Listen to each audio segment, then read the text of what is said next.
নারায়ণগঞ্জের রূপগঞ্জে প্রবাসীর গাড়িতে ডাকাতির অভিযোগে দুই বাহিনীর সাবেক ও বর্তমান ৫ সদস্যকে গ্রেফতার করেছে পুলিশ। শনিবার দিনব্যাপী পূর্বাচল সহ রাজধানীর বিভিন্ন এলাকা থেকে তাদের গ্রেফতার করা হয়। গ্রেফতারকৃতরা হলেন পুলিশ সদস্য রুবেল, বরখাস্ত পুলিশ কনস্টেবল কাজল ইসলাম, বরখাস্ত নৌবাহিনীর সদস্য রিয়াজুল জান্নাত, সিয়াদাত রাজ ও রহমত আলী।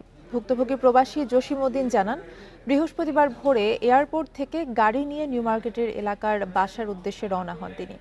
বাসার নিচে পৌঁছালে ৮ থেকে ৯ জনের একটি দল পুলিশ ও নৌবাহিনীর সদস্য পরিচয় দিয়ে তার কাছে অবৈধ মালামাল আছে দাবি করে থানায় যেতে বলেন। পরে স্বর্ণালংকার সহ বিভিন্ন মালামাল সহ তুলে নেওয়া হয় তাকে। পরে পূর্বাচলে নিয়ে মালামাল লুট করে মুক্তিপণ বাবদ ৫০ লাখ টাকা দাবি করা হয়। এই ঈদে জামা জুতো অ্যাক্সেসরিজের ডিসকাউন্ট।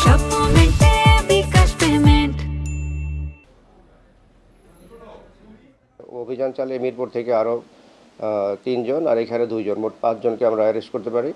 এই 5 জনের মধ্যে একজন রানিং পুলিশ সদস্য, একজন বরখাস্তকৃত পুলিশ সদস্য, একজন বরখাস্তকৃত নৌবাহিনী সদস্য, এছাড়া 2 জন আরও সাথে থাকে।